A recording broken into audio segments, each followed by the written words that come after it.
You certainly don't, Lee. Anything could happen on this hole. What a test to finish off, Matt Woods. Yeah, par 3 measuring 165 yards, but our toughest hole in this playoff final. Trees left and right off the tee gives the players that real tunnel vision of the flag. The flag will be tucked in that back right corner and the wind just gently off the right-hand side. I'd expect to see the players moving it left to right, use the wind, hold the ball up, try and hunt that flag out. Well, this hole is fraught with danger. We've seen that before in Trilby Tour playoffs. Neil Rowlands making his way to the tee. Phil Archer just behind him. And Phil Golding, both of them on 2 under and in control, you'd have to say, at the moment. And as a few more spots of rain start to fall, behind Phil Golding, young Tom Reed. He really is in uncharted territory. The Euro Pro Tour player is in amongst the big guns and holding his own at 1 under. And the crowd, as ever, waiting to see what drama will unfold on this final playoff tee. Is anybody going to be aggressive, Matt? Well, the 2 Phils, 2 under par. I'd expect to see them hit it in the middle of the green. Tom has got to take the flag on, as does Neil. As we said, the wind off the right-hand side really is a tight tee shot off that back tee. Getting the ball to move any great shape left to right is slightly risky. Now, end of the day, temperatures dropping a little bit. These guys will now be going in here with as much as 6 iron. Golding just backing off there, just composing himself. Now, even with a European Tour win under his belt, he will be feeling the pressure right now. As you often said about this tournament, Matt, 10 grand is 10 grand. Yeah, absolutely, not to be sniffed at. Away it goes. Phil Golding then, oh, doesn't like it. I think it's just going to come up short. No great problems there. It's not quite where he wanted it. Just seen him do that a few times today, just coming over it, almost rushing his transition, and again he's just pulled it left. So Phil Golding has the ball on the green. It's up to Phil Archer to try and beat that. Boy, did he beat that in the shootout. He hit an absolute dream, didn't he? Yeah, made a great 2 here in regulation, and that stunning approach in the shootout. He's really got the measure of this hole today, so I'd expect to see this close once again. Chris Dyson, the amateur champion, watching on close behind, was playing alongside Phil Archer today in this tournament. As Phil Archer made up, he's scrapped all day, but I don't think this one is going where he wants it to go. This is trouble, big trouble. He's in the sand. Phil Archer is possibly put a first foot out of this tournament. Yeah, and that's going to be a tough bunker shot down there. That bunker sits 6 or 7 feet below the level of the green. The stress just starting to show.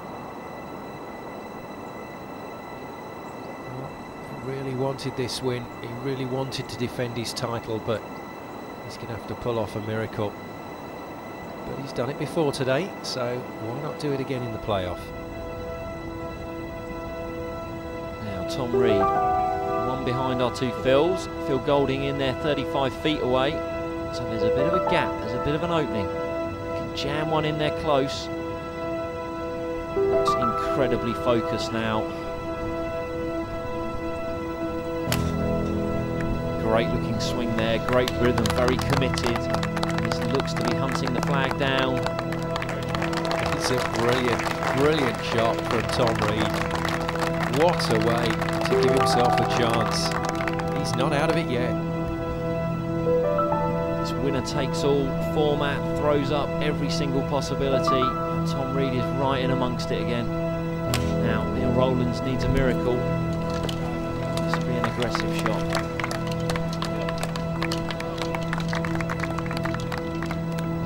Was good, but it just wasn't anywhere near putting it in the hole, which is what he needed to do, Neil Rowlands. So he's probably out of the running now, and Phil Archer is in some serious trouble.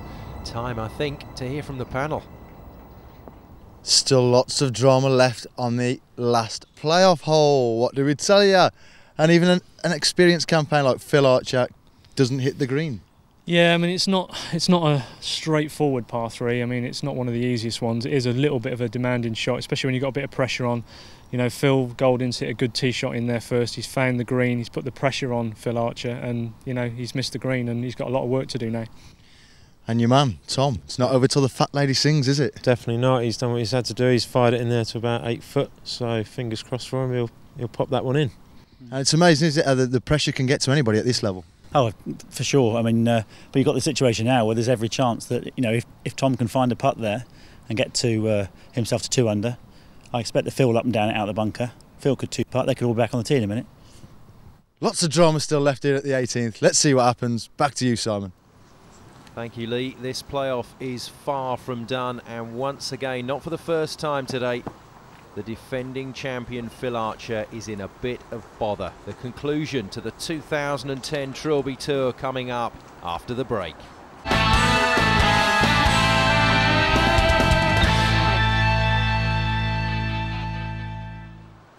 Welcome back to the Buckinghamshire Golf Club. It's crunch time at the Trilby Tour Professional Playoff Final.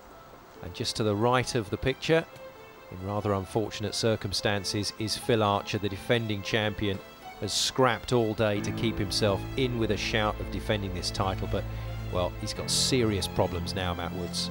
Yeah, just finds himself on the back of that downslope, 6 or 7 feet below the level of the flag. 10 feet from here is a great shot. Even for a player of his quality, he's really going to have to go to work here.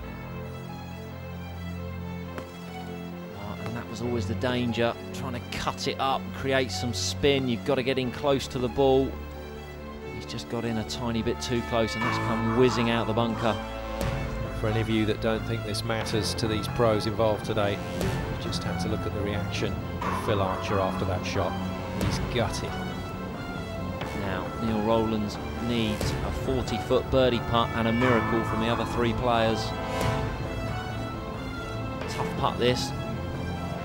He's going to swing to his right and then back to his left.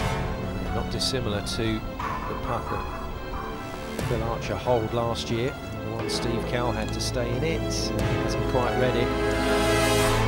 If only he watched last year's show, he'd have seen how to do that. Evidence there as Neil Rowlands walked up that slope, how big a tear there is in this green. Let's take a look back at this Archer bunker shot. And that's not far away from being very good. He really needed to get that in tight next to the ball. Not a lot of sand in there with the rain we've had throughout the day. It's just come out a little skinny. Phil Archer with a new way of raking the bunker. Now he's calmed himself down, back across to the other side of the green, but to hang on to 2 under, he's got a hole out from here. Yeah, and you've got to think he needs this. Phil Golding about 35 feet away, so you wouldn't expect him to hole it. But he will have a putt to take this title. Oh. Well, fortune favours the brave, but Phil Archer's challenge, I'm afraid, is just about over. And for Phil Golding, the chance to snatch this title from under everybody's nose has been presented. He's got this putt to be the 2010 Trilby Tour Professional Champion. He saw him 3-putt this hole in regulation, so that'll be playing on his mind. He'll work hard on his pace here. It's away, and it's not going in. That was some way short. And he's left himself with a bit of a tricky one as well to make par. Yeah, it's the exact putt he had in regulation, but from the other side of the hole.